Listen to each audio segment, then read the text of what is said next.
এটি হচ্ছে ভারতের প্রেসক্রিপশন লীগ, এটি হচ্ছে ভারতের RSS লীগ, এটি হচ্ছে নরেন্দ্র মোদী লীগ। এই আওয়ামী লীগ দেশকে অস্থিতিশীল করার জন্য এখন নিজেরা নাম ধারণ করেছে কলকাতা লীগ, আগরতলা লীগ এবং ত্রিপুরা লীগ। তারা কলকাতা থেকে, আগরতলা, ত্রিপুরা থেকে ভারতের প্রেসক্রিপশনে আবার বাংলাদেশে মাথাচাড়া দেওয়ার চেষ্টা করছে। আমরা বলেছি এই আওয়ামী লীগ শিশু হত্যাকারী দল, এই আওয়ামী লীগ গণহত্যাকারী দল।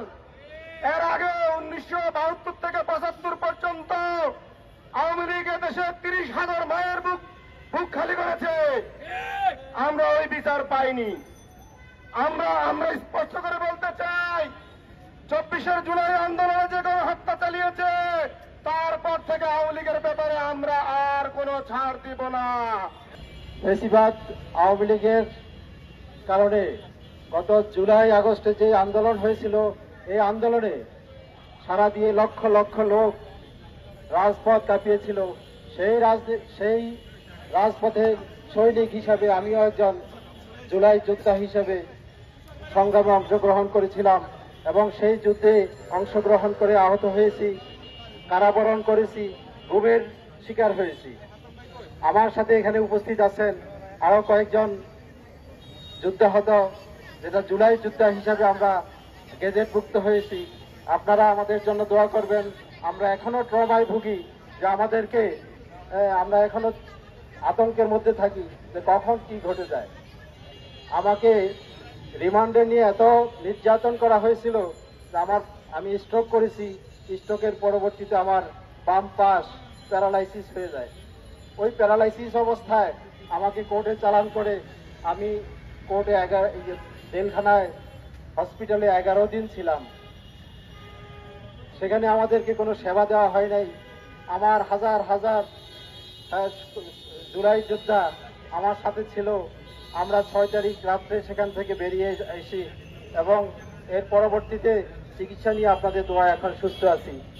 এই ফেসিবাদী আওয়ামী লীগ বাংলাদেশে নারকীয় পৈশাচিক অবস্থা চালিয়েছিল, যেটা আপনাদের সকলেরই জানা। এত নারকীয়তা চালিয়েছে যে প্রায় 14 থেকে 1500 লোক নিহত হয়েছেন, হাজার হাজার লোক গুম হয়েছেন গত 17 বছরে। আমার সহকর্মী, আমার সহযোদ্ধারা হাজার হাজার লোক এখনো অসুস্থ হয়ে হসপিটালে আছেন, কেউ বাসাবাড়িতে আছেন, কেউ বিভিন্ন ক্লিনিকে, বেসরকারি হসপিটালে চিকিৎসাধীন আছেন। তারা চিকিৎসা নিতেছেন। আপনারা তাদের জন্য দোয়া করবেন, তাদেরকে সহযোগিতা করবেন। এই ফ্যাসিস্ট যেন বাংলাদেশে আর কখনো না আসতে পারে। আপনাদের সকলের কাছে সেই উদাত্ত আহ্বান রাখি যে আপনারা আপনাদের স্ব স্থান থেকে এই ফ্যাসিবাদী আওয়ামী লীগকে আপনারা এই বাংলাদেশে নিষিদ্ধ করার জন্য আপনারা সহযোগিতা করবেন। আপনাদের লেখনীর মাধ্যমে আপনারা পত্রপত্রিকা এবং মিডিয়াতে প্রচারণা করবেন। আপনারা জাতির মেরুদণ্ড, আপনারা যারা সাংবাদিক ভাইয়েরা আছেন, আপনাদের কলমের মাধ্যমে, আপনাদের লেখনীর মাধ্যমে আপনারা প্রচার করবেন, প্রসার করবেন। এই বাংলাদেশকে আপনারা বাঁচিয়ে রাখবেন। এই বাংলাদেশের যেন আর কখনো কোন নরপিচাস, নরস্বৈরাচার বা নব্য স্বৈরাচারের উত্থান যেন বাংলাদেশে না ঘটে এবং ফ্যাসিস্ট আওয়ামী লীগ সরকার যেভাবে এই দেশ থেকে পালিয়েছে আর যেন তারা এই বাংলাদেশে টুক করে ঢুকে পড়তে না পারে। আপনারা সেই ব্যাপারে সচেষ্ট থাকবেন। আমি আপনাদের সকলের কাছে আমি সহযোগিতা কামনা করি যে আওয়ামী লীগকে নিঃশব্দ করার জন্য যা যেখান থেকে পারেন আপনারা সহযোগিতা করবেন এবং আমাদেরকে, যারা আমরা জুলাই যোদ্ধা, যারা আহত হয়েছেন তারাও যোদ্ধা, যারা নিহত হয়েছেন তারাও যোদ্ধা, যারা অংশগ্রহণ করেছেন, নিহত হন নাই, আহত হন নাই, তারাও যোদ্ধা, বাচ্চারাও যোদ্ধা, যারা অংশগ্রহণ করেছেন বাসায় থেকে উৎসাহিত করেছেন, মা বোনরা উৎসাহিত করেছেন। অনেক মায়েরা এবং বাচ্চারা তার বাবাদেরকে, বড় ভাইদেরকে, বোনদেরকে উৎসাহিত করেছেন এই যুদ্ধে অংশগ্রহণ করার জন্য। আমি তাদের কাছে চিরকৃতজ্ঞ। আমি তাদেরকে আহ্বান জানাই, প্রত্যেকটা স্কুল, কলেজ, মাদ্রাসা, ইউনিভার্সিটির স্টুডেন্টরা, তাদের মা বাবারা, তাদের ভাই বোনরা যেভাবে আমাদেরকে সহযোগিতা করেছেন, প্রত্যেকটা প্রতিষ্ঠান, সরকারি প্রতিষ্ঠান, বেসরকারি প্রতিষ্ঠান থেকে আমরা যেভাবে সাড়া পেয়েছি, আপনারা ভবিষ্যতে আমাদেরকে সেভাবে সাড়া দিবেন। এ দেশে যেন আর আওয়ামী লীগের নামে কোন ধরনের রাজনীতি করতে না পারে, সেটির প্রতিবাদে আজকে আমাদের এই বিক্ষোভ এবং প্রতিবাদ।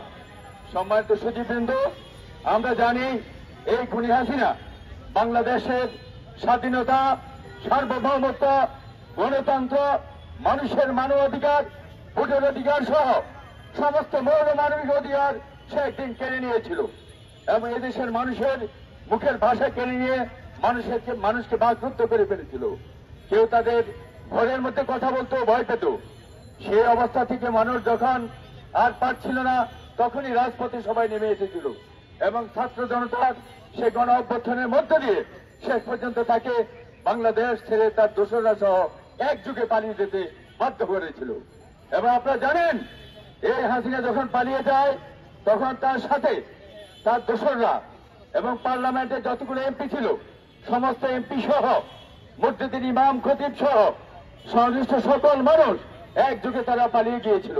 কারণ একটাই, তারা এত পরিমাণ অপরাধ করেছিল যে বাংলাদেশের 18 কোটি মানুষের গণ আন্দোলনের মুখে তাদের সে হিম্মত বা সাহস ছিল না দাঁড়িয়ে থাকার। তা আমরা আগামী দিন আশা করব বাংলাদেশের গণমানুষ অবশ্যই সোচ্চার আছে এবং থাকবে। এই আওয়ামী লীগ ফ্যাসিস্ট যেন বাংলাদেশে কোনো নামে, কোনো দলে, কোনো মতে যেন বাংলাদেশে আর কামব্যাক করতে না পারে, সেজন্য আমরা জাতীয় নাগরিক পার্টি সহ সারা বাংলাদেশের মানুষকে উদারতা আহ্বান করব। আপনারা সোচ্চার থাকতে হবে। তারা আমরা শুনতে পেরেছি ইতিমধ্যে রাতের অন্ধকারে ঘুরে বিভিন্ন অলিগলিতে তারা ছোটখাটো মিছিল করছে। আমরা শঙ্কিত নয়, তবে আমরা প্রতিবাদ মুখর হয়ে আমরা রাজপথে আজ থাকবো। আগামী দিন এই আওয়ামী লীগকে নিষিদ্ধ করানোর জন্য যেই কোনো ধরনের আমাদের কর্মসূচি আছে সেটিকে বাস্তবায়ন করার জন্য রাজপথে দিয়ে আমরা মোকাবেলা করবো ইনশাল্লাহ। আমি ধন্যবাদ জানিয়ে সকলকে ধন্যবাদ জানাচ্ছি। আসসালামু আলাইকুম। অতি দ্রুত চিরুনি অভিযান দিয়ে এদেরকে সবাইকে গ্রেফতার করুন, আইনের আওতায় আনুন। কারণ আপনারা দেখতে পাচ্ছি ক্যান্টনমেন্টে অনেকে পালিয়েছিলেন এবং এরা কোথায় গেছেন, মাঝে মাঝে বিদেশে চলে যান। সুতরাং এরা বিভিন্ন জায়গা থেকে বিভিন্ন সময় বক্তব্য দেন এবং বাংলাদেশকে অস্থিতিশীল করে তোলেন। আমরা এদেরকে নিষিদ্ধের দাবিতে আজকে আমরা এই মশাল মিছিলের আয়োজন করেছি। এদেরকে অচিরেই বাংলাদেশ থেকে নিষিদ্ধ করতে হবে এবং এদের সমূলে উৎপাদন করতে হবে, এই বলে আমার বক্তব্য শেষ করছি। আজকে আমরা যে উদ্দেশ্যে মাঠে এসে দাঁড়িয়েছি, এটা শুধু আজকের না, এই কার্যটা আমরা অনেকদিন আগেও মাঠে ছিলাম, সামনেও থাকবো। আপনারা দেখেন, পিলখানা থেকে শুরু করে পিলখানা, এরপরে শাপলা চত্বরে এবং এরপরে জুলাই ছাত্র জনতার অভ্যুত্থান, সবখানেই আমাদের বিগত আওয়ামী লীগ সরকার যে গণহত্যা করেছে, যে গণহত্যা চালিয়েছে, এইটার বিচার তো আমরা দেখতেই চাই, সাথে সাথে আমরা আওয়ামী লীগের নিষিদ্ধও চাই। আপনারা যদি বিচার এবং নিষিদ্ধকরণের দাবিতে আমরা মাঠে না নামি বা আপনারা মাঠে না নামেন, আপনারা কি বাংলাদেশে আবার এই বিচারহীনতার সংস্কৃতি দেখতে চান? আপনারা কি দেখতে চান যে এত বড় গণহত্যা এবং এত বড় অভ্যুত্থানের পরও আমাদের বাংলাদেশে আবার বিচারহীনতার সংস্কৃতি ফিরে এসেছে? এই অবস্থা কি আপনারা চান? এই লক্ষ্যে আমরা মাঠে আছি এবং মাঠে থাকবো। আমরা আওয়ামী লীগ নিষিদ্ধকরণের আগ পর্যন্ত আমরা এই মাঠ ছেড়ে যাব না, এটাই এনসিপির প্রতিজ্ঞা এবং আমরা চাই যে এই লড়াইয়ে আপনারা আমাদের সাথে থাকবেন। ধন্যবাদ। দলের শীর্ষ নেতা আজকে বলেছে এই জুলাই কিংবা এই অন্তর্বর্তী সরকারের বৈধতা কি, আইনি বৈধতা কি, তারা প্রশ্ন তুলেছেন। আমরা তাদেরকে প্রশ্ন করতে চাই, যেই আন্দোলনের মধ্য দিয়ে, যেই রক্তের মধ্য দিয়ে, যেই আইনের বৈধতা দিয়ে, যেই আইনের মধ্য দিয়ে আপনারা জেল থেকে বেরিয়েছিলেন, যেই আইনের বৈধতার মধ্য দিয়ে আপনার নেতার শত শত মামলা প্রত্যাহার হয়েছে, আমরা বলতে চাই যেই আইনের মধ্য দিয়ে, যেই আইনের বৈধতার মধ্য দিয়ে আপনারা রাস্তাঘাটে চাঁদাবাজি করতে পারছেন, আপনারা ব্যবসা বাণিজ্য করতে পারছেন, সেই আইনকে আপনারা কখনোই বৃদ্ধাঙ্গুলি দেখাতে যাবেন না। আমরা মনে করি বর্তমান বাংলাদেশের, 24 পরবর্তী বাংলাদেশের একমাত্র বৈধতা হচ্ছে ছাত্র জনতার রক্ত। এবং আগামীর বাংলাদেশে রাজনীতি করতে চাইলে, শিক্ষা প্রশাসক হইতে চাইলে, আগামীর বাংলাদেশে সরকারে থাকতে চাইলে, বর্তমান অন্তর্বর্তী সরকারকেও তাদের চেয়ার টিকিয়ে রাখতে চাইলে তাদের একমাত্র বৈধতা মূল্যায়ন করতে হবে জুলাইয়ের রক্তকে, এবং সেখানে আওয়ামী লীগের সাথে কোনো প্রকার আপোষ কিংবা আওয়ামী লীগকে কোনো রকম পুনর্বাসন আমরা এই বাংলাদেশে করতে দিব না। আমরা মনে করি আমাদের প্রত্যেকটা যৌক্তিক দাবি এবং যেই বাংলাদেশের যেই সংবিধানের মধ্য দিয়ে একটি স্বৈরতান্ত্রিক সরকার গড়ে ওঠে, আমরা আবার আগামীর বাংলাদেশে একজন স্বৈরশাসককে কোনোভাবেই আমন্ত্রণ জানাবো না। আমরা বলতে চাই এই ছাত্র জনতা আমাদের সাথে আছে এবং বাংলাদেশের প্রশ্নে, শিক্ষার অধিকারের প্রশ্নে সবসময় আমাদের সাথে আপনারা থাকবেন। সবাইকেই বলে ধন্যবাদ জানাচ্ছি, অসংখ্য ধন্যবাদ। যে সংগঠন থেকে জঙ্গি তৈরির মাধ্যমে সারা বাংলাদেশ সাপ্লাই করা হতো এবং বিভিন্ন মসজিদ মাদ্রাসা থেকে শুরু করে প্রত্যেকটি জায়গায় তারা নির্মমতা চালাতো, বাংলাদেশ সাধারণ ছাত্র জনতা থেকে শুরু করে প্রতিটি মানুষের উপরে আওয়ামী লীগ গত 16 বছরে যে পরিমাণ নির্যাতন হত্যাকাণ্ড চালিয়েছে তা বাংলাদেশের নজিরবিহীন। আমরা চাই না 24 পরবর্তী বাংলাদেশে সেইখানে কোনো খুনি ফ্যাসিস্ট হাসিনার কোন নিশানা এবং আওয়ামী লীগ থাকুক। বাংলাদেশে আওয়ামী লীগ নিষিদ্ধ হতে হবে এবং দিল্লির প্রেসক্রিপশনে চলা এই ধরনের কোন দল আমরা সাধারণ ছাত্র জনতা মেনে নিব না।